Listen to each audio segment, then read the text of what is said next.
Public ನೆಕ್ಸ್ಟ್ನ ಎಲ್ಲ ವೀಕ್ಷಕರು ಕೂಡ ನಮಸ್ಕಾರ. ನಾನು ಚೈತನ್ಯ ಕೊಟ್ಟಾರಿ. ಕನ್ನಡ ಚಿತ್ರರಂಗದಲ್ಲಿ ಒಂದು ಒಳ್ಳೆ ಮೂವಿ ಬಂದಿದೆ ಅಂತ ಹೇಳ್ಬೋದು.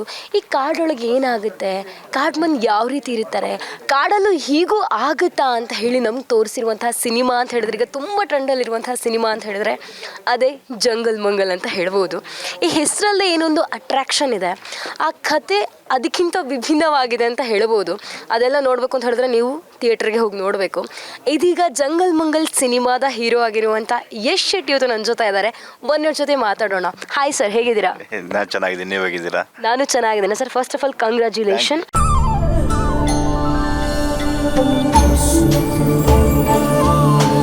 ಮೈಸೂರು ಸ್ಯಾಂಡಲ್ ಸಾಬೂನು ಪ್ರಕೃತಿಯಷ್ಟೇ ತಾಜಾ ಮತ್ತು ಪರಿಶುದ್ಧ. Thank you very much. ಯಾಕಂತ ಹೇಳಿದ್ರೆ ಮಲ್ಟಿಪ್ಲೆಕ್ಸಲ್ಲಿ ಸಿನಿಮಾ ಇದ್ರೂ ಕೂಡ ತುಂಬಾ ಚೆನ್ನಾಗಿ ಓಡ್ತಾ ಇದೆ, ಅದಕ್ಕೆ ಕಂಗ್ರ್ಯಾಚುಲೇಷನ್ ಅಂತ ಹೇಳ್ತಾ, ಮೊದಲಿಗೆ ಸರ್ ಕನ್ನಡ ಇಂಡಸ್ಟ್ರಿಯಲ್ಲಿ ಒಂದು ಜಾದೂ ಮಾಡ್ತಾ ಇದೆ ಜಂಗಲ್ ಮಂಗಲ್ ಅಂತ ಹೇಳ್ಬೋದು. ಏನು ಹೇಳ್ತೀರಾ ಇದ್ರ ಬಗ್ಗೆ? ತುಂಬ ಖುಷಿ ಆಗ್ತಿದೆ. ಯಾಕಂದರೆ ಈಗ ಯಾವುದು ಕೂಡ ಒಬ್ಬ ಮನುಷ್ಯನದು ಎರಡು ಪ್ಲ್ಯಾನ್ ಇರುತ್ತಂತೆ, ಎರಡು ಪ್ಲ್ಯಾನ್ ಅದು ನಡೆಯುತ್ತೆ ಅಂತ. ಅದೇನಂತಂದರೆ, ಒಂದು ನಮ್ಮ ತಲೆಯಲ್ಲಿ, ನಮ್ಮ ಮೈಂಡಲ್ಲಿ ಒಂದು ಪ್ಲ್ಯಾನ್ ಮಾಡ್ಕೊಳ್ಳೋದು. ಅದು ಹೆಂಗಂತಂದರೆ, ನಾವು ಹಿಂಗೆ ಮಾಡಬೇಕು, ಹಿಂಗಾಗಬೇಕು, ಅದು ನಡೆಯುತ್ತಂತೆ ನಾವು ಅಂದ್ಕೊಂಡ್ರೆ. ಸೊ ನಾವೊಂದು ಪ್ಲ್ಯಾನ್ ಮಾಡಿದ್ವಿ, ನಾವು ಇಷ್ಟೇ ಚಿಕ್ಕದು ಮೂವಿ ಮಾಡ್ತೀವಿ, ಇಷ್ಟು ಬಜೆಟಲ್ಲಿ ಮಾಡ್ತೀವಿ, ಈ ಸ್ಟೋರಿ ಚೆನ್ನಾಗಿ ನಡೆಯುತ್ತೆ, ಇದು ಜನ ಓಕೆ ಅಂತಾರೆ ಅಂತ ಹೇಳ್ಬಿಟ್ಟು ಅವತ್ತು ಪ್ಲ್ಯಾನ್ ಮಾಡಿದ್ವಿ. ರಿಯಾಲಿಟಿಯಲ್ಲಿ ಮೊನ್ನೆ ಮೂವಿ ರಿಲೀಸ್ ಮಾಡಿದಾಗ, ಪ್ರೀಮಿಯರ್ ಶೋ ಮಾಡಿದಾಗ ಜನ ಎಲ್ಲ ಅದನ್ನು ತುಂಬ ಅಪ್ಕೊಂಡ್ಬಿಟ್ರು, ತುಂಬಾ ಇಷ್ಟಪಟ್ಟರು. ನಾವು ಪುತ್ತೂರಲ್ಲಿ ಮಾಡಿದ್ವಿ, ಮಂಗಳೂರಲ್ಲಿ ಮಾಡಿದ್ವಿ, ಎಲ್ಲ ಕಡೆ ಮಾಡಿದಾಗ ಒಂದು ಒಳ್ಳೆ ರೆಸ್ಪಾನ್ಸ್ ಸಿಕ್ತು.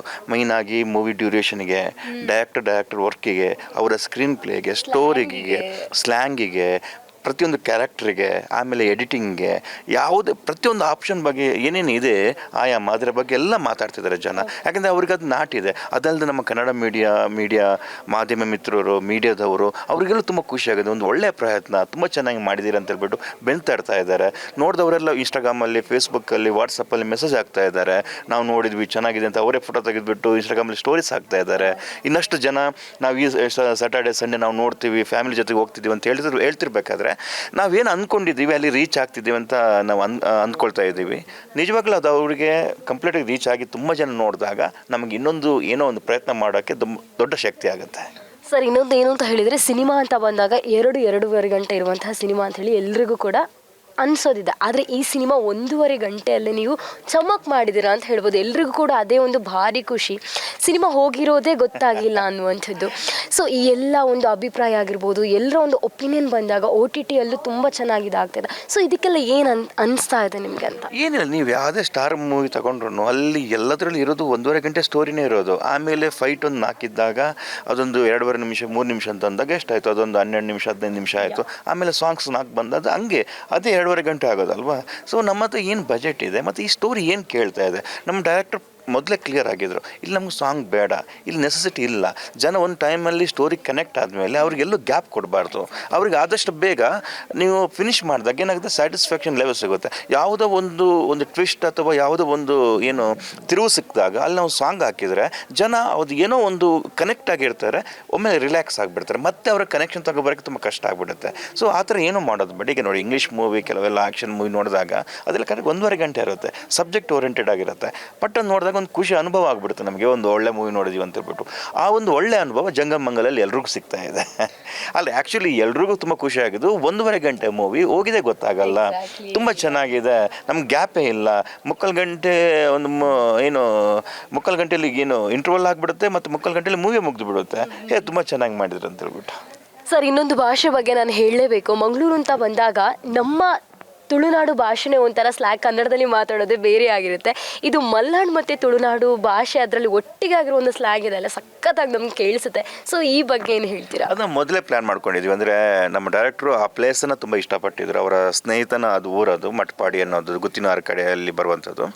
ಅಲ್ಲಿ ಏನಂತಂದರೆ, ಈಗ ಮಲೆನಾಡಿಂದ ಬಂದವರು ಇದ್ದಾರೆ ಅಲ್ಲಿ, ಅರೆ ಮಲೆನಾಡು ಪ್ಲೇಸ್ ಅದು. ಈ ಕಡೆ ನಮ್ಮದು ಸೌತ್ ಕೇಂದ್ರದಿಂದ ಇದ್ದವರು ಕೂಡ ಅಲ್ಲಿ ತುಂಬ ಜನ ಇದ್ದಾರೆ. ತುಳು ಮಾತಾಡ್ತಾರೆ, ಕೊಂಕಣಿ ಮಾತಾಡ್ತಾರೆ, ಗಿರಿಜನರದ್ದು ಅರೆ ಮಲೆನಾಡು ಭಾಷೆ ಮಾತಾಡ್ತಾರೆ, ಕ್ರಿಶ್ಚಿಯನ್ ಅವರು ಮಾತಾಡ್ತಾರೆ, ಎಲ್ಲ ಭಾಷೆ ಮಿಕ್ಸ್ ಆಗಿರೋದ್ರಿಂದ ಸೊ ಅಂಥ ಪ್ಲೇಸಿಗೆ ಅದಕ್ಕೆ ಮಂಜುವರು ನೀಟಾಗಿ ಕನ್ನಡ ಮಾತಾಡ್ತಿದ್ದಾರೆ. ಘಟ್ಟದ ಕೆಳಗೆ ಬಂದವರು ಅಂತ ನಾವು ಅದನ್ನು ಪ್ಲೇಸ್ಮೆಂಟ್ ಮಾಡಿದ್ದೀವಿ. ಅವ್ರು ಮಾತಾಡೋದು ಒಂದು ನೀಟ್ ಕನ್ನಡ ಮನೆಯಲ್ಲಿ ಈ ಥರ ಅಂತ ಹೇಳ್ಬಿಟ್ಟು. ಈಗ ನಾನಾಗಿರ್ಬೋದು, ಹೀರೋಯಿನ್ ಕ್ಯಾರೆಕ್ಟರ್ ಆಗಿರ್ಬೋದು, ಇದೆಲ್ಲ ಸ್ವಲ್ಪ ಕನ್ನಡ ಆ ಕಡೆದು ಈ ಕಡೆದೆಲ್ಲ ಮಾಡಿದ್ದೀವಿ ನಾವು. ಯಾಕಂದರೆ ಈಗ ನಾವು ಒಂದೇ ಮಾಡಿದ್ರೂ ಬೇರೆ ಕಡೆ ಇದ್ದವ್ರಿಗೆ ಕನೆಕ್ಟ್ ಆಗಿ ಕಷ್ಟ ಆಗ್ಬಿಡುತ್ತೆ, ಆ ಲ್ಯಾಂಗ್ವೇಜಿನ ಗ್ರಿಪ್ ಸಿಗಲ್ಲ. ಅದಕ್ಕೋಸ್ಕರ ನಾವೇನು ಮಾಡಿದ್ದೀವಿ, ಸ್ವಲ್ಪ ಸರಿಯಾಗಿ ಅರ್ಥ ಆಗುವಂಗೆ ಕಂಪ್ಲೀಟ್ ಸ್ಲ್ಯಾಂಗ್ನ ಚೇಂಜ್ ಮಾಡಿದ್ರೆ ಸ್ವಲ್ಪ ಎಲ್ರಿಗೂ ಅರ್ಥ ಆಗುವಂಗೆ ಅದನ್ನು ಆ ಥರ ಪ್ರಯತ್ನ ಪಟ್ಟಿದ್ದೀವಿ ನಾವು ಅದನ್ನು. ಸರ್ ಇನ್ನೊಂದು ಏನು ಅಂತ ಹೇಳಿದರೆ ಈ ಕನ್ನಡ ಇಂಡಸ್ಟ್ರಿ ಅಂತ ಇಲ್ಲಿ ಬಂದಾಗ ಈ ಶೆಟ್ರುಗಳ ಅಬ್ಬರ ಬಾರಿ ಜಾಸ್ತಿ ಆಗಿದೆ ಅಂತ ಹೇಳ್ಬೋದು. ಇದಕ್ಕೆ ಏನಂತೀರಾ ಸರ್? ಆ ಥರ ಏನಿಲ್ಲ ನೋಡಿ, ಈಗ ಅದು ತಪ್ಪು ಕಲ್ಪನೆ ಅಂತ ಹೇಳ್ತೀನಿ. ಶೆಟ್ರು ಇದ್ದಾರೆ, ಗೌಡ್ರು ಇದ್ದಾರೆ, ಒಕ್ಕಲಿಗರು ಇದ್ದಾರೆ, ಎಲ್ಲರೂ ಇದ್ದಾರೆ. ಈಗ ನಾವು ಅದನ್ನು ಒಂದು ಯಾವುದೊಂದು ಕಾಸ್ಟ್ಗೆ ಸೀಮಿತ ಅಂತ ಹೇಳೋಕ್ಕಾಗಲ್ಲ. ಪ್ರತಿಯೊಂದು ಕಾಸ್ಟಲ್ಲೂ ಟ್ಯಾಲೆಂಟ್ಗಳಿದ್ದಾರೆ. ನಾನು ಏನು ಹೇಳ್ತಿದ್ದೀನಿ ಅಂದರೆ, ಟ್ಯಾಲೆಂಟ್ ಇಲ್ಲದೆ ನಾವು ಸಪೋರ್ಟ್ ಮಾಡಿದ್ರೆ ಅದು ವೇಸ್ಟ್. ಟ್ಯಾಲೆಂಟ್ ಯಾರತ್ತಿದೆಯೋ, ಅವ್ನು ಶೆಟ್ಟಿ ಆಗಿರಲಿ, ಒಕ್ಕಲಿಗ ಆಗಿರಲಿ, ಗೌಡ ಆಗಿರಲಿ, ನಾವು ಅವ್ರಿಗೆ ಮಾಡಬೇಕದು. ನಾವು ಯಾವುದೋ ಕಾಸ್ಟ್ ಅಥವಾ ಯಾವುದೋ ಊರಿನ ಮುಖೇನ ಇವರು ಅಲ್ಲಿಯವರು ಇಲ್ಲಿಯವರು ಅಂತ ಹೇಳ್ಬಿಟ್ಟು, ಈಗ ನಾನು ಸೌತ್ ಕೇಂದ್ರದಿಂದ ಬಂದವು, ನಾನು ಉಡುಪಿ ಅವನು, ನಾನು ಬಂದು ಇಲ್ಲಿಗೆ 14 ವರ್ಷ ಆಗ್ತಾ ಬಂತು. ನನಗೆ ಯಾರು ಆ ಕಡೆಯವ್ರು ನಂಗೆ ಚಾನ್ಸ್ ಕೊಟ್ಟಿಲ್ಲ ಅಂತಲ್ಲ, ನನಗೆ ಯಾವುದೋ ಕಿರಿಕ್ ಪಾಟಿಗೆ ರಿಷಬ್ ಸರ್ ಫೋನ್ ಮಾಡಿ ಕರೆದಿದ್ರು, ಅದು ನಾನು ಮಾಡೋಕ್ಕಾಗಿಲ್ಲ, ಏನೊಂದು ಟೈಮ್ ಇದಾಯಿತು, ಸರಿನಾ. ಆದರೆ ನಾನು ಇಲ್ಲಿ ಬಂದವು, ನಂಗೆ ಚಾನ್ಸ್ ಕೊಟ್ಟಿದ್ದಾರೆ ಈಗ ಇಲ್ಲೇ ಅವರೇ, ಗುರುದೇಶ್ ಪಾಂಡೆ ಅವರು ಅಥವಾ ತರುಣ್ ಸುಧೀರ್ ಅವರು ಚೌಕದಲ್ಲಿ, ಆಮೇಲೆ ತುಂಬ ಜನ ಡೈರೆಕ್ಟರ್ಸು, ಪ್ರೇಮ್ಸ್ ಅವರು ಬ್ಯಾಕ್ ಟು ಬ್ಯಾಕ್ ಮೂವಿ ಕೊಟ್ಟಿದ್ದಾರೆ ನನಗೆ. ನಾನಾಗ ಶೆಟ್ಟಿ ಅಂತವ್ರು ಬಿಟ್ಬಿಡ್ಬೋದಿತ್ತಲ್ಲ, ಇಲ್ಲ, ಅವ್ರು ಟ್ಯಾಲೆಂಟ್ ನೋಡಿದ್ರು, ಒಬ್ಬ ವ್ಯಕ್ತಿ ಟ್ಯಾಲೆಂಟ್ ಇದೆಯಾ ಕೊಡಬೇಕು. ಈಗ ನಾವು ಟ್ಯಾಲೆಂಟ್ ಇಲ್ಲದೆ ನಾನು ಯಾರೋ ಒಬ್ಬನಿಗೆ ನಮ್ಮನ್ನು ಸಪೋರ್ಟ್ ಮಾಡ್ತಿದ್ದೆ ಅಂದರೆ ನಾನು ಮೋಸ ಮಾಡ್ತಿದ್ದೆ ಅಂತ ಲೆಕ್ಕ ಆಗುತ್ತೆ. ಅವ್ನು ಟ್ಯಾಲೆಂಟ್ ಇದ್ದರೆ ಶೆಟ್ಟಿಗೂ ಕೊಡಬೇಕು, ಗೌಡ್ರಿಗೂ ಕೊಡಬೇಕು, ಒಕ್ಕಲಿಗರಿಗೂ ಕೊಡಬೇಕು, ಎಲ್ರಿಗೂ ಕೊಡಬೇಕು. ಹಿಂದೂ ಮುಸ್ಲಿ ಯಾರು ಬೇಕಾದಾಗಿರ್ಬೋದು, ಟ್ಯಾಲೆಂಟ್ ಇದ್ರೆ ಕೊಡಬೇಕು. ಸರ್ ಇನ್ನೊಂದೇನು ಅಂತ ಹೇಳಿದ್ರೆ, ಕೋಸ್ಟಲ್ ವುಡ್ ಅಂತ ಹೇಳಿ ಬಂದಾಗ ಸರ್ಕಸಲ್ಲಿ ಎಲ್ಲರ ಮನಸ್ಸಿಗೆ ಎದ್ದಾಗಿದೆ. ನೀವು ರೂಪೇಶ್ ಶೆಟ್ಟಿ ದೊಡ್ಡ ಚಮಕ್ ಮಾಡಿದ್ರ ಅಂತ ಹೇಳ್ಬೋದು. ಏನು ಹೇಳ್ತೀರಾ? ರೂಪೇಶ್ ಶೆಟ್ಟಿ ಮತ್ತು ನಿಮ್ಮ ಕಾಂಬಿನೇಷನ್ ಸರ್ಕಸಲ್ಲಿ ತುಂಬಾನೇ ವರ್ಕ್ ಆಗಿದೆ. ಸೊ ಏನು ಹೇಳ್ತೀರಾ? ನನಗೂ ಒಂದು ತುಳು ಮೂವಿ ಮಾಡಬೇಕಂತ ತುಂಬ ಆಸೆ ಇತ್ತು. ನಾನು ಹುಟ್ಟಿ ಬೆಳೆದಂಥ ಪ್ಲೇಸ್ ಅದು, ದಿನ ಬೆಳಗ್ಗೆ ಎದ್ರೆ ಮಾತಾಡುವಂಥ ಭಾಷೆ ಅದು. ರೆಡ್ ಲೈನ್ ಬರಡು ಸರ್ ಶೋರ್ ಆಯ್ತೊಂದು ಡೈಲಾಗ್ ಉಂಟು, ಬಾರಿ ಅಡ್ಡು. ಓಕೆ, ನಮ್ಮ ತುಳು ತಗೊಳ್ಳಿಗೋಸ್ಕರ, ಸತ್ಯವೇ ನಮ್ಮ ತಂದೆ ತಾಯಿ, ಸತ್ಯವೇ ನಮ್ಮ ಬಂಧು ಬಳಗ, ಸತ್ಯ ವಾಕ್ಯಕ್ಕೆ ತಪ್ಪಿ ನುಡಿದರೆ ಮೆಚ್ಚನ ಪರಮಾತ್ಮನು, ನಿಗುಲೇನನ್ನು ದಾಳ ತೆರೆಯಂದಿ ಪೆತ್ತ ಪಂದೆಂದರು, ಆಂಡಯಾನು ಪೆತ್ತದ ಮೋನೆದ ಪಿಲಿ. ಆ್ಯಕ್ಚುಲಿ ಆ ಪ್ರಸನ್ನ ಬೈಲೂರಲ್ಲಿ ಇರತ್ತಾರು, ಬಾರೆಡ್ಡೆ ರೈಟರ್ ಆರು, ಬಾರೆಡ್ಡೆ ಬರೀತಾರೆ. ಆ ಒಂಜೇ ಸಲ ಅವನು ಓದಿನದಾಗ ಎಂಕ ಮಂಡಿಕ್ಕಲು ನಾವು ಡೈಲಾಗ್ ಪಂಡ್ರೆ, ಸಾರಿ, ಅವರು ಅಷ್ಟು ಚೆನ್ನಾಗಿ ಬರೆದಿದ್ರು ಅವರು, ಪ್ರಸನ್ನ ಬೈಲೂರು ಅಂತ ಹೇಳ್ಬಿಟ್ಟು. ಇವರದ್ದು ರೂಪೇಶ್ ಅವರ ಎಲ್ಲ ಮೂವಿಗೂ ಅವರು ವರ್ಕ್ ಮಾಡ್ತಾರೆ. ಆ್ಯಕ್ಚುಲಿ ರೂಪೇಶ್ ಅದೊಂಥರ ನನಗೆ ತುಂಬ ಇಷ್ಟ ಆಗುವಂಥ ವ್ಯಕ್ತಿ. ಯಾಕಂತಂದ್ರೆ ಅವರೊಂದು ಮೂವಿ ಮಾಡಿದ್ರೆ ಅದಕ್ಕೋಸ್ಕರ ಅದನ್ನು ರೀಚ್ ಮಾಡೋಕ್ಕೆ ಅವ್ನು ಪಡೋ ಕಷ್ಟ ಇದೆಯಲ್ಲ, ಕಷ್ಟ ಅನ್ನೋದು ಒಂದು ಟೀಮ್ನ ಗ್ಯಾದರ್ ಮಾಡೋದಿದೆಯಲ್ಲ, ತುಂಬ ಅದ್ಭುತ. ಆ್ಯಕ್ಚುಲಿ ನಾನು ತುಂಬ ಜನಕ್ಕೆ ಹೇಳ್ತೀನಿ ನಾನು, ಅವನು ಹೆಂಗೆ ಕಷ್ಟಪಡ್ತಾನೆ ಅದರಲ್ಲಿ ನಾವು 5% ಪಡೋಲ್ಲ ನಾವು. ಆ ಒಂದು ತಾಕತ್ತು, ಆ ಒಂದು ಟೀಮು ಸ್ಪಿರಿಟು, ಎಲ್ಲರನ್ನೂ ಕರ್ಕೊಂಡು ಹೋಗೋದು, ಅಲ್ಲದೆ ನಾವು ಏನೋ ಮಾಡಬೇಕು, ಮತ್ತು ಯಾರ ಬಗ್ಗೆ ಕೆಟ್ಟದಾಗಿ ಮಾತಾಡೋಲ್ಲ. ನಾನು ಇಷ್ಟು ಟೈಮ್ ಅಂದರೆ 3-4 ವರ್ಷದಿಂದ ಜರ್ನಿ ಮಾಡ್ತಿದ್ದೀನಿ ರೂಪೇಶ್ ಅವ್ರ ಜೊತೆಗೆ. ಅಂದರೆ ತುಂಬ ಕ್ಲೋಸ್ ಅಲ್ಲ, ಅವ್ರ ಕ್ಲೋಸ್ ಫ್ರೆಂಡ್, ತುಂಬ ಕ್ಲೋಸ್ ಫ್ರೆಂಡ್ ದೀಕ್ಷಿತ್ ಅಂತ ಹೇಳ್ಬಿಟ್ಟು, ಅವರು ಕತರಲ್ಲಿದ್ದ, ನನಗೆ ತುಂಬ ಆತ್ಮೀಯ ಗೆಳೆಯ. ಅವನ ಜೊತೆ ನಾನು ತುಂಬ ಬೆರ್ತಿದ್ದೀನಿ. ಆದರೆ ನಾನು ರೂಪೇಶ್ ಜೊತೆ ಅಷ್ಟೊಂದು ಬೆರ್ತಿಲ್ಲ. ಆದ್ರೂ ಎಲ್ಲೇ ಸಿಕ್ಕಿದಾಗ ಯಾರ ಬಗ್ಗೆನೂ ಒಂದು ಕೆಟ್ಟದಾಗಿ ಮಾತಾಡೋದಾಗಿರ್ಬೋದು, ಯಾವ ಗಾಸಿಪ್ ಆಗಿರೋದು ಏನಿಲ್ಲ. ನೆಕ್ಸ್ಟ್ ಏನು ಮಾಡೋಣ, ನೆಕ್ಸ್ಟ್ ಕನ್ನಡದಲ್ಲಿ ಮಾಡಬೇಕು, ನನಗೆ ಹಿಂಗೆ ಆಗಬೇಕು, ಹಂಗೆ ಆಗಬೇಕು, ಅದೇ ಥಾಟ್ ಇರುತ್ತೆ. ಯಾಕಂದರೆ ಯಾವಾಗಲೂ ಪಾಸಿಟಿವ್ ಆಗಿರೋದಲ್ಲ ತುಂಬ ಇಂಪಾರ್ಟೆಂಟ್ ಅದು. ಅದನ್ನೆಲ್ಲ ನೋಡಿದಾಗ ನಾವು ಕೂಡ ಅದನ್ನು ಅಳವಡಿಸ್ಕೋಬೇಕು ನಮ್ಮ ಮನಸ್ಸಲ್ಲಿ, ನಮ್ಮ ಡೈಲಿ ರೂಟೀನಲ್ಲಿ ಅದನ್ನು ನಾವು ಯೂಸ್ ಮಾಡ್ಕೋಬೇಕಂತ ಅನಿಸ್ಬಿಡುತ್ತೆ. ಸೊ ಗುಡ್ ಟೀಮ್ ವರ್ಕ್ ರೂಪೇಶದು. ಸರ್ ಇನ್ನೊಂದು ಹೇಳಲೇಬೇಕು, ನೀವು ರೂಪೇಶ್ ಸರ್ ಬಗ್ಗೆ ಮಾತಾಡೋದಕ್ಕೆ. ಜೈ ಅನ್ನುವಂತಹ ಸಿನಿಮಾ ತುಳುವಲ್ಲಿ ಬರಲಿಕ್ಕೆ ರೆಡಿಯಾಗಿ ನಿಂತಿದೆ. ಸೊ ರೂಪೇಶ್ ಸರ್ಗೆ ಏನಾದರೂ ಹೇಳಬೇಕು ಅಂತಿದ್ರೆ ಏನು ಹೇಳ್ತೀರಾ? ಇಲ್ಲ, ಜೈ ಖಂಡಿತ ಈಗಷ್ಟು ಸಾಕಷ್ಟು ಅದು ಏನು ಪ್ರಮೋಷನ್ ಸದ್ದು ಮಾಡಿದೆ. ಯಾಕಂದರೆ ಸುನಿಲ್ ಶೆಟ್ಟರನ್ನ ಕರ್ಕೊಂಬರೋದು ಅಷ್ಟೊಂದು ಈಸಿ ಅಲ್ಲಲ್ಲ, ಬಟ್ ಆ ಒಂದು ಚಮತ್ಕಾರನ ಅವರು ಮಾಡಿದ್ದಾರೆ. ಯಾಕಂದರೆ ನನಗೆ ರೂಪೇಶ್ ಶೆಟ್ಟಿ ಟೀಮ್ ಅಂದರೆ ಅವರೊಂದು ಏನೋದೊಂದು ಮಾಡ್ತಾರೆ ಅನ್ನೋದು ಗ್ಯಾರಂಟಿ ಇದೆ. ಸರ್ಕಸ್ ಟೈಮಲ್ಲಿ ನೋಡಿದ್ದೆ, ಇದೊಂದು ಈಗಲೇ ಸಾಕಷ್ಟು ಪ್ರಮೋಷನ್ ಆಗಿದೆ. ನನಗೆ ತುಳು ಇಂಡಸ್ಟ್ರಿಗೆ ತುಂಬ ನನಗೂ ಖುಷಿ ಆಗ್ತಿದೆ. ಯಾಕಂದರೆ ಅಲ್ಲಿ ನಡೀತಿರುವಂಥ ಕೆಲವೊಂದು ಘಟನೆ ನೋಡಿದರೆ, ಈಗ ಟಾಸ್ ಅಂತ ಒಂದು ಟೀಸರ್ ಬಿಟ್ಟರು ಅರ್ಜುನ್ ಕಾಪಿಕಾಡ್ ಅವ್ರದ್ದು, ಮೇಕಿಂಗ್ ಸ್ಟೈಲು, ಅವ್ರು ಮಾಡಿದ ರೀತಿ ನೋಡಿದಾಗ ಒಂದು ಏನೋ ಭರವಸೆ. ಇತ್ತೀಚೆಗೆ ಗಜನನ ಕ್ರಿಕೆಟರ್ಸ್ ಅಂತ ಒಂದು ಟೀಸರ್ ಬಿಟ್ಟರು, ಅದರದ್ದೆಲ್ಲ ನೋಡಿದಾಗ ಲಬ್ಬರ್ ಪಣ್ಣ ಅಂತ ಒಂದು ಮೂವಿ ನೋಡಿದ್ದೆ ನಾನು, ಯಾವುದು ತಮಿಳಿದು. ಆ ಒಂದು ಸೆನ್ಸ್ ಸಿಕ್ತು. ಅಂದರೆ ಗ್ರ್ಯಾಜುವಲಿ ಅದೇನು ಇಂಪ್ರೂವ್ಮೆಂಟ್ ಆಗ್ತಾ ಇದೆ. ಒಂದು ಹೊಸ ಕ್ವಾಲಿಟಿ ಮೂವೀಸ್ ಬರ್ತಾ ಇದೆ. ಮೊನ್ನೆ ತರವಾಡ ಅಂತ ಒಂದು ಟೀಸರ್ ಬಿಟ್ಟರು, ಅದರಲ್ಲಿ ಯಕ್ಷಗಾನನ ಮತ್ತು ನವೀನ್ ಡಿ ಪಾಟೀಲು ಅದರ ಹೀರೋ ಶೋಧನ್ ಶೆಟ್ಟಿ, ಇದೆಲ್ಲ ನೋಡಿದಾಗ ಒಂದು ಹೊಸ ಥರ ಎಕ್ಸ್ಪೆರಿಮೆಂಟಿಂಗ್ ನಡೀತಾ ಇದೆ. ನನಗೆ ಅನಿಸುತ್ತೆ ಇನ್ನೊಂದು 4-5 ವರ್ಷದಲ್ಲಿ ಈ ತುಳು ಇಂಡಸ್ಟ್ರಿ ಒಂದು ದೊಡ್ಡ ಸ್ಟ್ರಾಂಗ್ ಆಗಿ ಬೆಳೆಯುತ್ತೆ ಅಂತ ನಂಗೊಂದು ಗಟ್ ಫೀಲ್ ಇದೆ. ಅದು ಬೆಳಿಬೇಕು ಕೂಡ, ಯಾಕಂದರೆ ಪ್ರೇಕ್ಷಕರು ಜಾಸ್ತಿ ಆಗಬೇಕು. ಅಲ್ಲಿರುವಂಥ 7-8 ಥಿಯೇಟರ್ ಆಗಿರ್ಬೋದು, ಅಲ್ಲಿ ಜನ ಬರುವಂಗೆ ಆಗಬೇಕು. ಎಷ್ಟೊಂದು 7-10 ಲಕ್ಷ ಒಂದು 10 lakhs ಪೀಪಲ್ ಇರ್ಬೋದು ಅಲ್ಲಿ. ಆ 10 lakhs ಪೀಪಲಲ್ಲಿ 6 ಲಕ್ಷ ಜನ ಬಂದು ಎಲ್ಲರೂ ಮೂವಿ ನೋಡಿದ್ರೆ ಸರಿನಾ ಇಂಡಸ್ಟ್ರಿ ಬೆಳೆಯುತ್ತೆ. ಬಟ್ ಇವರೆಲ್ಲರೂ ಒಳ್ಳೆ ಪ್ರಯತ್ನ ಪಡ್ತಿದ್ದಾರೆ ಈಗಿರುವಂಥ ಯಂಗ್ಸ್ಟರ್ಗಳೆಲ್ಲ. ಅದು ಖುಷಿ ಇದೆ ನನಗೆ. ಓಕೆ, ಇನ್ನು ಯಶ್ ಶೆಟ್ಟಿ ವಿಷಯಕ್ಕೆ ಬಂದರೆ ಸರ್, ನೀವು ನಿಮ್ಮ ಸಿನಿಮಾಗಳನ್ನೆಲ್ಲ ನಾವು ನೋಡಿದಾಗೆಲ್ಲ ವಿಲನ್ ಕ್ಯಾರೆಕ್ಟರ್ ಮಾಡಿರೋದು ಜಾಸ್ತಿ ಆಗಿದೆ ಅಲ್ವಾ? ಸೊ ನಿಮಗೆ ಈ ವಿಲನ್ ಕ್ಯಾರೆಕ್ಟರ್ ಬಿಟ್ಟು ಬೇರೆ ಕ್ಯಾರೆಕ್ಟರ್ ನಾನು ಮಾಡಬೇಕು ಅಂತಿದ್ರೆ ಯಾವ ಕ್ಯಾರೆಕ್ಟರ್ ಮಾಡಲಿಕ್ಕೆ ತುಂಬ ಇಷ್ಟ ನಿಮಗೆ? ಸೊ ಹಂಗಂತ ಹೇಳೋಕ್ಕಾಗಲ್ಲ. ಈಗ ನೋಡಿ, ನನಗೆ ಇರ್ಫಾನ್ ಖಾನು, ನೌಜನ್ ಸಿದ್ದಿಕಿ, ಅತುಲ್ ಕುಲಕರ್ಣಿ, ನಮ್ಮ ರಂಗಾಯಣ ರಘು ಸಾರು, ಶರತ್ ಲೋಹಿತಾಶ್ವ ಅವರು, ಸುಜೇಂದ್ರ ಪ್ರಸಾದ್ ಅವರು, ಇವರೆಲ್ಲ ಕೆಲವೊಂದು ಆ್ಯಕ್ಟಿಂಗ್ ಮಾಡಿದ್ದನ್ನು ನನಗೆ ಜೀರ್ಣಿಸ್ಕೊಳ್ಳೋಕ್ಕೆ ಆಗಲ್ಲ. ನನಗೆ ಅವರು ಆ್ಯಕ್ಟಿಂಗ್ ಮಾಡ್ತಿದ್ರೆ ನನಗೆ ಸ್ಟ್ರೈಟ್ ಆಗಿಬಿಡ್ತೀನಿ. ಪ್ರಕಾಶ್ ರಾಜ್ ಅವರೆಲ್ಲ ಮಾಡ್ತಿದ್ದಾರೆ ಅಂದರೆ ಒಬ್ಬ ಆ್ಯಕ್ಟ್ರಿಗೆ ಇನ್ನೊಬ್ಬ ಆ್ಯಕ್ಟ್ರ್ ಇನ್ಸ್ಪೈರ್ ಮಾಡಬೇಕು. ಇವರೆಲ್ಲ ಎವ್ರಿ ಡೇ ಇನ್ಸ್ಪೈರ್ ಮಾಡ್ತಿದ್ದಾರೆ. ಮತ್ತು ಅವ್ರು ಮಾಡ್ದಾಗ ನಂಗೆ ಮಾಡೋಕ್ಕಾಗಲ್ಲ. ಬಟ್ ನನ್ನ ಪ್ರಯತ್ನ ಅವ್ರು ಮಾಡ್ದಾಗ ನಂಗೆ ಮಾಡ್ಬೇಕು ಅನ್ನೋದು. ಯಾಕೆಂದರೆ ಹೀರೋ ಅದೊಂದು ಬೇರೆ ಥರ. ಅದೊಂದು ನನಗೆ ಯಾವತ್ತೂ ಕೂಡ ನಾನು ಒಬ್ಬ ಕ್ಯಾರೆಕ್ಟರ್ ಆರ್ಟಿಸ್ಟ್ ಆಗಿರಬೇಕು, ನಾನು ವಿಲನ್ ಆಗಿರಬೇಕು, ನನಗೆ ಈ ಥರ ಅಂದರೆ ನಾನು ಕಂಟಿನ್ಯೂಸ್ ನಾನು ಮೂವಿ ಮಾಡ್ತಾ ಇರಬೇಕಂತ ಬಯಸಿದವನು ನಾನು. ಈಗ ರಂಗಾಯಣ ರಘು ತಿಂಗಳಿಗೆ 10 ಮೂವಿ ಮಾಡ್ತಾ ಇರ್ತಾರೆ. ಹೀರೋಗಳೆಲ್ಲ ಒಂದೊಂದೇ ಮೂವಿ ಒಂದೊಂದು ವರ್ಷ ಮಾಡ್ತಾ ಇರ್ತಾರೆ. ಇವ್ರದ್ದು ಏನಾಗುತ್ತೆ ಅಂದರೆ, ನೀವು ಎವ್ರಿ ಡೇ 3-4 ವರ್ಷ ದಿನಕ್ಕೆ ಇನ್ನೊಂದು ಕ್ಯಾರೆಕ್ಟರ್ ಅಂತಂದಾಗ ನೀವು ಫ್ರೆಶ್ ಆಗ್ತಾ ಇರ್ತೀರಿ. ನಿಮ್ಮ ಮೈಂಡಲ್ಲಿ, ನಿಮ್ಮ ವರ್ಕಲ್ಲಿ ಹೊಸ ಎಮೋಷನ್ ಸಿಗ್ತಾ ಇರುತ್ತೆ, ಹೊಸ ಸ್ಟೋರಿಗಳು ಸಿಗ್ತಾ ಇರುತ್ತೆ. ನೀವು ಒಂದು ತಿಂಗಳಲ್ಲಿ 10 ಜನ ಜೊತೆ ಕೆಲಸ ಮಾಡ್ತಿದ್ದಂದರೆ 10 ಕ್ಯಾರೆಕ್ಟರ್ ಬಗ್ಗೆ ನಿಮ್ಗೆ ನಾಲೆಜ್ ಬಂತು, 10 ಸ್ಟೋರೀಸ್ ಗೊತ್ತಾಯ್ತು ನಿಮಗೆ. ಸೊ ನಾನು ಈ ಥರ ಡೆವಲಪ್ ಆಗಬೇಕಂತ ಅಂದ್ಕೊಂಡವ್ನು ನಾನು. ಓಕೆ ಸರ್, ನಿಮಗೆ ಈಗ ಆ್ಯಕ್ಟರ್ ಸ್ಟಾರ್ ಅಂತ ಹೇಳಿ ಬಂದಾಗ ನನಗೆ ಈ ಒಂದು ಸ್ಟಾರ್ ಜೊತೆ ಸಿನಿಮಾ ಮಾಡಬೇಕನ್ನುವಂಥ ಕನಸು ಎಲ್ರಿಗೂ ಇದ್ದೇ ಇರುತ್ತೆ. ಸರ್, ನಿಮಗೆ ಯಶ್ ಶೆಟ್ಟಿ ಅವರಿಗೆ ಈ ಸ್ಟಾರ್ ಜೊತೆ ಸಿನಿಮಾ ಮಾಡಬೇಕು, ಸ್ಕ್ರೀನ್ ಶೇರ್ ಮಾಡಬೇಕು ಅಂತಿದ್ರೆ ಯಾವ ಸ್ಟಾರ್ ಜೊತೆ? ಈಗ ನೋಡಿ, ನಾನು ದರ್ಶನ್ ಸರ್ ಜೊತೆಗೆ ಮಾಡಬೇಕಂತ ತುಂಬ ಆಸೆ ಇತ್ತು. ಅದು ಯಜಮಾನ ಮುಗೀತು. ಶಿವನ ಜೊತೆ ಮಾಡಲೇಬೇಕು ಅಂತ ಇತ್ತು. ಆಯುಷ್ಮಾನ್ ಭವ ಸಿಕ್ತು ನನಗೆ. ಪುನೀತ್ ಸರ್ನ ಯಾವಾಗಲೂ ನಾನು ಇದು ಮಾಡ್ತಾಯಿದ್ದೆ, ಜೇಮ್ಸಲ್ಲಿ ಸಿಕ್ತು. ಬಟ್ ನಾನು ತುಂಬ ಬೇಜಾರು ಮಾಡ್ಕೋತೀನಿ. ಯಾಕಂದರೆ ನಂಗೆ ಅವ್ರ ಕಾಂಬಿನೇಷನ್ ಇತ್ತು. ಆ ಕಾಂಬಿನೇಷನ್ ಮುಂಚಿನ ಅವ್ರ ನಮ್ಮನ್ನೆಲ್ಲ ಬಿಟ್ಟು ಹೋದರು. ಸೊ ಅದನ್ನು ಡೂಪ್ ಹಾಕ್ಬಿಟ್ಟು ಆ ಕಾಂಬಿನೇಷನ್ ನಾವು ಮುಗಿಸಿದ್ವಿ. ಆವಾಗ ತುಂಬ ಬೇಜಾರಾಯಿತು. ಅಯ್ಯೋ, ಆದರೂ ಅವರ ಮೂವಿಯಲ್ಲಿ ಮಾಡಿದೆ ಅನ್ನುವಂಥ ಒಂದು ಖುಷಿ ಇದೆ.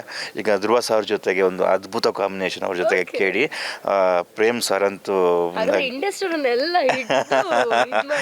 ಅದೊಂದು ದೊಡ್ಡ ಮೂವಿ. ಮತ್ತು ಧ್ರುವ ಸರ್ಜಾ ಅವರದ್ದು, ಪ್ರೇಮ್ ಸರ್ದು ಸಿಕ್ಕಾಪಟ್ಟೆ ಹಾರ್ಡ್ ವರ್ಕ್ ಇದೆ. ಧ್ರುವ ಸರ್ದು ಬಾಡಿ ಟ್ರಾನ್ಸ್ಫಾರ್ಮೇಷನ್ ಹಿಡಿದುಬಿಟ್ಟು ಆ್ಯಕ್ಟಿಂಗಲ್ಲಿ ಎಲ್ಲದರಲ್ಲೂ ಕೂಡ ಪ್ರೇಮ್ ಸರ್ ಅಷ್ಟು ದೊಡ್ಡ ಕ್ರೂನ ಇಟ್ಕೊಂಡು ಅವರನ್ನು ಬ್ಯಾಲೆನ್ಸ್ ಮಾಡಿಕೊಂಡು, ನಾನು ಆ ಥರ ಒಂದು ಸೆಟ್ಟನ್ನು ನೋಡಿರಲಿಲ್ಲ. ಸೊ ಆ ಒಂದು ಅನುಭವ ಇದೆ. ನೆಕ್ಸ್ಟ್ ಸುದೀಪ್ ಸರ್ ಜೊತೆಗೆ ಮಾಡುವಂಥ ಒಂದು ಕೆಲಸ ಮಾಡುವಂಥ ಅವಕಾಶ ಇನ್ನೂ ಸಿಕ್ಕಿಲ್ಲ. ಆದಷ್ಟು ಬೇಗ ಅದನ್ನು ಸಿಗಲಿ ಅಂತ ಕೇಳ್ಕೊತೀನಿ ನಾನು. ಸರ್, ಇನ್ನೊಂದೇನು ಅಂತ ಹೇಳಿದ್ರೆ, ನನಗೂ ಮತ್ತು ನಿಮ್ಗೊಂದು ಸಿಂಕ್ ಆಗುತ್ತೆ ಆಯ್ತಾ? ನಿಮ್ಮದು May 30 ಬರ್ಡೇ, ನನಗೂ May 30 ಬರ್ಡೇ ಆಯ್ತಾ? ಅದು May 30 ಬರ್ಡೇ, ಎಕ್ಸಾಕ್ಟ್ಲಿ ಹೌದು. ಆದರೆ ಇಯರ್ ಚೇಂಜ್ ಆಯ್ತಾ? ಸರ್, ಇನ್ನೊಂದೇನು ಅಂತ ಹೇಳಿದ್ರೆ, ನಿಮ್ಮ ಪರ್ಸ್ನಲ್ ಇದಕ್ಕೆ ಬಂದರೆ ಸರ್, ಯಾವಾಗ ನಮ್ಗೊಂದು ಗುಡ್ ನ್ಯೂಸ್ ಕೊಡ್ತೀರಾ ಅಂತ? ಯಾವ ವಿಷಯದಲ್ಲಿ? ಮದುವೆ ಏನಾದರೂ ಬೇಗದಲ್ಲೇ ಆಗ್ತಾ ಇದೆ? ಮದುವೆ ಆಗಿ 1 ವರ್ಷ ಆಗ್ತಾ ಬಂದು. ಓಕೆ, ಹಾಗಿದ್ಯಾ? ಯಾರಿದ್ರೆ ಮದುವೆ ನಾನು ಹೆಂಗ್ ಸಿಕ್ಕಿಲ್ಲ ಇಜ್ಜಿ. ಮದುವೆ ಆಗಿ 1 ವರ್ಷ ಆಗಿದೆ. ಆಗಸ್ಟ್ 1 ವರ್ಷ ಆಗ್ತದೆ. Okay okay. ಆರ್ ದಾದ ಪಂಡೇರ್ ಪಂದ್ ಕೇನ್ಗ ಇನ್ನ ವೈಫ್ ಫಿಲ್ಮದ ಬಗ್ಗೆ వచ్చే ಬರ್ತಿದೆ ಪಣ್ಣಗ ಕಂಡೀಷನ್ಸ್ ಇದ್ದಾರೆ ಅಮ್ಮರ ಹಾಸ್ಪಿಟಲ್ ಇದೆ. ಓಕೆ ಸರ್, ಅರ್ನವಗೇನೆ ಅವರಿಗೆ ಸಪೋರ್ಟ್ ಆದಲ್ಲ ರೇಟ್ ಅಪ್ಪಗೇನೆ but it's okay. Okay sir, ಕೊನೆಯದಾಗಿ ಹೇಳುದು ಅಂತ ಹೇಳಿದ್ರೆ, ನಿಮ್ಮ ಅಭಿಮಾನಿಗಳಿಗೆ ಏನು ಹೇಳ್ತೀರಾ? ನನ್ನ ಅಭಿಮಾನಿಗಳು ಎಲ್ಲರೂ ನನ್ನ ಅಭಿಮಾನಿಗಳೇ. ನಾನು ಅವರ ಅಭಿಮಾನಿಗಳು. ಯಾಕಂದರೆ ಪ್ರತಿಯೊಬ್ಬ ಪ್ರೇಕ್ಷಕ ಕೂಡ ಅವ್ರು ಹೇಳಿದ್ರೆ ನಾವು ನಿಮ್ಮ ಅಭಿಮಾನಿ ಅಂತ ಹೇಳ್ಬಿಟ್ಟು ಫಸ್ಟ್ ನಾವು ಅವರ ಅಭಿಮಾನಿ. ಯಾಕಂದರೆ ಅವ್ರು ಬಂದ್ರೇ ನಾವು ಅವರಿಂದಾಗಿ ನಾವು ಊಟ ಮಾಡ್ತಿದ್ವಿ. ಯಾಕಂದರೆ ನನ್ನ ಸ್ಟಾರ್ಗಳಿಗೆ ನಾನು ಹೇಳ್ತಾ ಇದ್ದೀನಿ, ಒಂದು ಒಳ್ಳೆಯ ಮೂವಿ ಜಂಗಲ್ ಮಂಗಲ್, ಒಂದು ಅದ್ಭುತವಾದಂಥ ಮೂವಿ, ಒಂದು ಒಳ್ಳೆ ಟೀಮ್ ಸೇರ್ಕೊಂಡು ಮಾಡಿದಂಥ ಮೂವಿ, ಒಂದು ಒಳ್ಳೆ ಕತೆ ಇರುವಂಥದ್ದು, ಒಂದು ಒಳ್ಳೆಯ ಸ್ಕ್ರೀನ್ ಪ್ಲೇ ಇರುವಂಥದ್ದು. ಇದರಲ್ಲಿ ಡೈರೆಕ್ಟ್ರೇ ಹೀರೋ, ಕತೆನೇ ಹೀರೋ. ತುಂಬ ಏನು ನೋಡಿದವರು ತುಂಬ ಒಳ್ಳೆ ಪ್ರಶಂಸೆ ಕೊಡ್ತಾ ಇದ್ದಾರೆ. ಈ ಮೂವಿನ ಯಾರು ಮಿಸ್ ಮಾಡಬೇಡಿ. ನಿಮ್ಮ ಹತ್ತಿರದ ಚಿತ್ರಮಂದಿರದಲ್ಲಿ ಅಂದರೆ ಎಲ್ಲ ಮಾಲ್ಗಳಲ್ಲಿ ಈ ಮೂವಿ ಇದೆ, ಎಲ್ಲೆಲ್ಲಿ ಇದೆ ಅಂತ ಬುಕ್ ಮೈ ಶೋ ಅಲ್ಲಿ ಇದೆ. ಎಲ್ಲರೂ ಅದನ್ನು ನೋಡ್ಕೊಂಡು ಹೋಗ್ಬೇಡಿ. ಈ ಮೂವಿನ ನೋಡಿದ್ರೆ ಈ ತಂಡ ಇನ್ನೊಂದು ದೊಡ್ಡ ಪ್ರಯತ್ನ ಮಾಡೋಕ್ಕೆ ಒಂದು ದಾರಿ ಆಗಿಬಿಡುತ್ತೆ. ಸೊ ನಿಮ್ಮನ್ನೆಲ್ಲ ಹಂಬಲಾಗಿ ಕೇಳ್ಕೊತಾ ಇದ್ದೀನಿ, ಎಲ್ಲರೂ ಜಂಗಲ್ ಮಂಗಲ್ ಮೂವಿನ ನೋಡಿ. ಸೊ ಅಪ್ಕಮಿಂಗ್ ಮೂವಿ ಬಗ್ಗೆ ನಮಗೆ ಅಪ್ಡೇಟ್ ಕೊಡಬೇಕಾಗಿದ್ರೆ ಯಾವ ಮೂವಿ ಬರ್ತಾ ಇದೆ? ಕೇಡಿ ಇಲ್ಲ, ಕೇಡಿ ಒಂದು 2 ವರ್ಷ ಹಾರ್ಡ್ ವರ್ಕ್ ಮಾಡಿದಂಥ ಮೂವಿ. ಯಾಕಂದರೆ ಆ 2 ವರ್ಷದಲ್ಲಿ ಮಾಡಿ ಆಗಿದೆ ಒಂದು ಅದ್ಭುತವಾದಂಥ ಒಂದು ಎಕ್ಸ್ಪೀರಿಯೆನ್ಸ್ ಆ ಮೂವಿಯಲ್ಲಿ. ಮೊದಲನೇದಾಗಿ ಪ್ರೇಮ್ ಸರ್ ತುಂಬ ಹಂಬಲ್ ಆದಂಥ ವ್ಯಕ್ತಿ. ಒಬ್ಬ ಜೂನಿಯರ್ ಆರ್ಟಿಸ್ಟು ಯಶ್ ಶೆಟ್ಟಿ ಅಂತ ಒಂದು ಯಾವ ಡಿಫರೆನ್ಸ್ ಮಾಡಲ್ಲ. ಒಬ್ಬ ಯಶ್ ಶೆಟ್ಟಿಗೆ ಏನೋ ಒಂದು ಮರ್ಯಾದೆ ಕೊಡ್ತಾರೋ, ಒಬ್ಬ ಜೂನಿಯರ್ ಆರ್ಟಿಸ್ಟ್ಗೆ ಅಷ್ಟೇ ಮರ್ಯಾದೆ ಕೊಡ್ತಾರೆ. ನಂಗೆ ಅದೆಲ್ಲ ನೋಡಿದಾಗ ಇಂಥ ವ್ಯಕ್ತಿಗಳು ಗೆಲ್ಲಬೇಕು ಅಂತ ಮನಸ್ಸಾಗುತ್ತೆ. ಯಾಕಂದರೆ ಆ ಒಂದು ಟ್ರೀಟ್ಮೆಂಟ್ ಇದೆಯಲ್ಲ, ನನಗೆ ಯಾವತ್ತೂ ಇಷ್ಟ ಆಗುತ್ತೆ ಅವರು. ಆಮೇಲೆ ಅಷ್ಟೊಂದು ದೊಡ್ಡ ಸೆಟ್ಟನ್ನ, ಅಷ್ಟೊಂದು ಜನರನ್ನ ಬ್ಯಾಲೆನ್ಸ್ ಮಾಡೋದು ಅಷ್ಟು ಈಸಿ ಕೆಲಸ ಅಲ್ಲ. ನಾವು ಹೇಳ್ತೀವಿ ಏನು ಅವ್ರು ಹಿಂಗೆ ಅವ್ರು ಹೆಂಗಂತ ನಾವು ಹೇಳ್ತೀವಿ, ಅಷ್ಟು ಈಸಿ ಕೆಲಸ ಅಲ್ಲ. ಒಂದು ದಿವಸಕ್ಕೆ ಇಷ್ಟು ಸೀನ್ ತೆಗಿಬೇಕು, ಇಷ್ಟು ಶಾರ್ಟ್ ತೆಗಿಬೇಕು ಅಂತ ಹೇಳ್ಬಿಟ್ಟು ಅವ್ರು ಒದ್ದಾಡೋದಿದೆಯಲ್ಲ, ಅದು ನಾವು ಮನಸ್ಸಲ್ಲಿ ನೆನೆಸೋಕ್ಕಾಗಲ್ಲ. ಯಾಕಂದರೆ ಒಂದೊಂದು ನಿಮಿಷಕ್ಕೂ ದುಡ್ಡು ಹೋಗ್ತಾ ಇರುತ್ತೆ, ಅಷ್ಟು ಜನ್ರೇಟರ್ ನಿಂತಿರುತ್ತೆ, ಅಷ್ಟು ಲೈಟ್ ಆನ್ ಆಗಿರುತ್ತೆ, ಒಂದೊಂದು ಟೇಕ್ ಒಂದೊಂದು ಲೇಟ್ ಆಗ್ತಿದ್ದಂಗೆ ದುಡ್ಡು ಓಡ್ತಾ ಇರುತ್ತೆ. ಯಾಕಂದರೆ 500 ಜನ ಕೆಲಸ ಮಾಡೋರು ಇರ್ತಾರೆ, ಇನ್ನು 1,500,000 ಜೂನಿಯರ್ಸ್ ಇರ್ತಾರೆ. ಒಂದು ದಿವಸ ಎಕ್ಸ್ಟೆಂಡ್ ಆದರೂ ಕೂಡ ಅಲ್ಲೊಂದು 50 ಲಕ್ಷ 1 ಕೋಟಿ ಹತ್ರ ಹೋಗ್ಬಿಡುತ್ತೆ ಒಂದು ಡೇ ಎಕ್ಸ್ಟೆಂಡ್ ಆಗಿದ್ರೆ. ಅಂಥ ಕೆಲಸನ ತುಂಬ ನೀಟಾಗಿ, ತುಂಬ ಅದ್ಭುತವಾಗಿ, ಆಮೇಲೆ ನನ್ನಿಂದ ಅದ್ಭುತವಾಗಿ ಕೆಲಸ ತೆಗೆಸಿದ್ದಾರೆ. ನಾನು ಕೂಡ ಆ ಮೂವಿಯಲ್ಲಿ ಮಾಡಿದ್ರೆ ಅನ್ನೋದಕ್ಕಿಂತ ಒಬ್ಬ ಪ್ರೇಕ್ಷಕನಾಗಿ ಆ ಮೂವಿನ ನೋಡಬೇಕಂತ ಕಾಯ್ತಾ ಇದ್ದೀನಿ ನಾನು. ಸರ್ ಅಪ್ಕಮಿಂಗ್ ಯಾವೆಲ್ಲ ಪ್ರಾಜೆಕ್ಟ್ ಬರ್ತಿದೆ, ಆಲ್ ದ ವೆರಿ ಬೆಸ್ಟ್ ಅಂತ ಹೇಳ್ತಾ ಥ್ಯಾಂಕ್ ಯು ಸರ್. ಯಸ್, ಕೇಳಿದ್ರಲ್ಲ ವೀಕ್ಷಕರೇ, ಇದು ಜಂಗಲ್ ಮಂಗಲ್ ಸಿನಿಮಾದ ಹೀರೋ ಆಗಿರುವಂಥ, ನಮ್ಮ ತುಳುನಾಡ ಹೀರೋ ಆಗಿರುವಂಥ ಯಶ್ ಶೆಟ್ಟಿ ಆಡಿರುವಂಥ ಮಾತಿದಾಗಿತ್ತು. ಕ್ಯಾಮ್ರಾ ಪರ್ಸನ್ ಜಾನ್ ಅವ್ರ ಜೊತೆ ಚೈತನ್ಯ ಕೊಟ್ಟ, ರಿಪಬ್ಲಿಕ್ ನೆಕ್ಸ್ಟ್ ಬೆಂಗಳೂರು.